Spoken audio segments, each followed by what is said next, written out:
then what happened? Of course, you termed out. Yeah. You couldn't run again.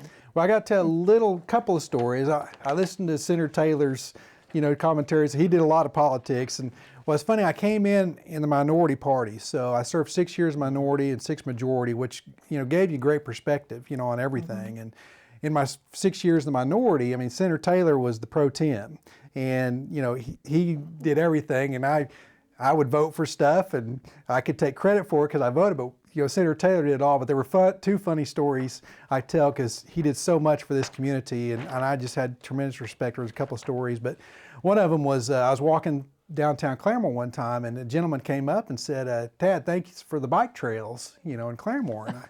And I remember going, "You bet, I'm glad I could help." But I didn't know what he's talking about. And I went and called my assistant and said, "What's this bike trail?" Well, Senator Taylor was able to get bike trail in a bill on tourism. Well, I voted for the bill, so I get to take credit, but it was Senator Taylor that did that. So who was the governor then? Governor Keating. Governor Keating, I believe. It was before Mary Fallin hadn't been elected yet? No, it was Keating. I started with Keating and Governor Henry, so those were the two governors. And then another funny story with Senator Taylor was that, I just had so much respect for him, and good man. Yeah, and a lot of my colleagues, Senator Taylor was the bad guy, leading in the Democrat Party, and I thought he was great because he did so much for the area. But there was one time when we took the majority, I was education chairman. And I was so blessed because, again, Republican education chairman, there'd only been one in our state's history in the 20s, and it's a very difficult position. And I was so blessed to have Dr. Keith Ballard up there. He was head of the School Board Association. He knew everybody, and he was able to say, Tad's a nice guy, and we'll listen to you. And so we would work together, and we met with everybody up there. And I could not have survived as the education chairman without Keith Ballard. He was just such a special person to me.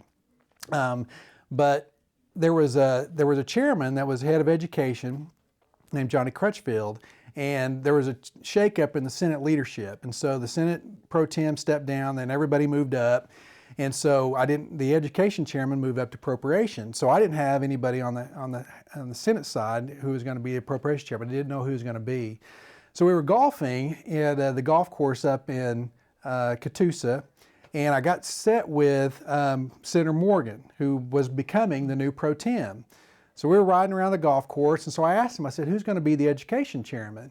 And he said, "Well, I don't know. Who do you want to be?" And I knew they weren't going to let Senator Taylor be there because then you have two chairmen from Claremore. But I said, I want to work with Senator Taylor because even though we served together, I didn't get to work with him much. He was pro tem, and I was a freshman on the back row. And he goes, "Oh, okay, we'll see." And then a couple weeks later, and I don't know if this is why, but Senator Taylor was named the Education Appropriations Chair, which I was thrilled. It was such an honor to get to serve with him in that capacity. And I say all that to say this, that when it was time to negotiate the budget, we met in his office and we talked for a little bit. And I knew it. If they picked Senator Taylor, there was something special happening to Claremore. And we were, as chairman, the lottery had passed, and there was some money that could be used for Career Tech and other things. And we said, well, let's put some of that money in our chairmanships for the Career Tech in Claremore, because that was going to be built. So we helped get that money for Career Tech. So it's my way of saying you always want to be able to go golfing, because you never know if a round of golf leads to a conversation, which could lead to something like that. So it was just, like I said, a tremendous honor to get to serve with Senator Taylor. Do you think the people worked